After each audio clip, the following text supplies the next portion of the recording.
8 సార్లు ఎమ్మెల్యేగా గెలిపించిన కుప్పం ప్రజల రుణం తీర్చుకుంటానని అన్నారు.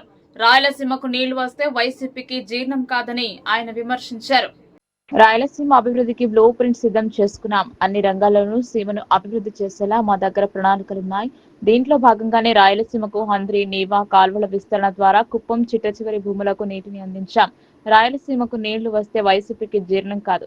వైసీపీకి నాటకాలు ఆడటం అలవాటు, ఎన్డీఏకు నీళ్లు తేవడం అలవాటు అని ముఖ్యమంత్రి చంద్రబాబు నాయుడు స్పష్టం చేశారు.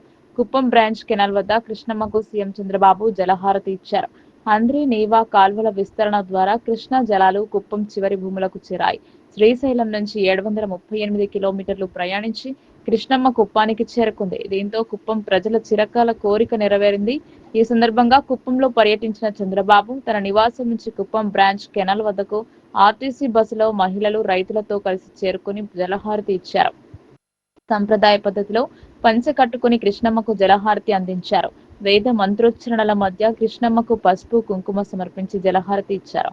ఈ సందర్భంగా పరమ సముద్రం చెరువు సమీపంలో ఏర్పాటు చేసిన బహిరంగ సభలో ముఖ్యమంత్రి చంద్రబాబు నాయుడు మాట్లాడుతూ, నన్ను 8 సార్లు ఎమ్మెల్యేగా గెలిపించి ఆదరించిన నా కుప్పం నియోజకవర్గానికి కృష్ణా జలాలు తీసుకురావడంతో నా జన్మ ధన్యమైంది. నా సంకల్పం నెరవేరింది. నా ఆనందాన్ని మాటలు చెప్పలేను. కృష్ణా పుష్కరాలు 2028లో వస్తుంటే కుప్పానికి మాత్రం 2 ఏళ్ల ముందే వచ్చాయి. కుప్పం ప్రజలు నన్ను ఇంటి బిడ్డగా ఆదరించారు. వారికి నేను ఏం చేసినా తక్కువే అని చంద్రబాబు అన్నారు.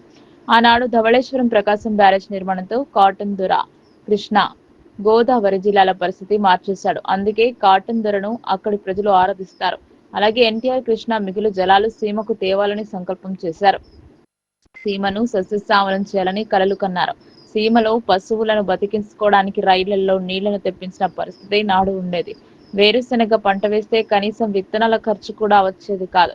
సీమలో ఇలాంటి పరిస్థితిని మార్చాలనే సంకల్పంతో 1999లో హంద్రి నివాను నేనే ప్రారంభించాను. 2025 నాటికి పరమ సముద్రానికి కృష్ణ జలాలు తెచ్చామని సీఎం చంద్రబాబు అన్నారు. శ్రీశైలం మల్లన్న పాదాల చెంత నుంచి కుప్పం మల్లన్న వద్దకు కృష్ణ జలాలను తెచ్చాం. గంగమ్మ కరుణించింది, కృష్ణమ్మ తరలి వచ్చింది. 2014-19 మధ్య సీమలో ఇరిగేషన్ ప్రాజెక్టులపై 12,441 కోట్ల రూపాయలు ఖర్చు పెట్టాం. వైసీపీ కేవలం 2,000 కోట్లు మాత్రమే ఖర్చు పెట్టింది. ఎన్నికల ముందు గేట్లతో సిట్టింగులు వేసి డ్రామాలాడారు. నీళ్లు కూడా బయట నుంచి తెచ్చి వదిలారు.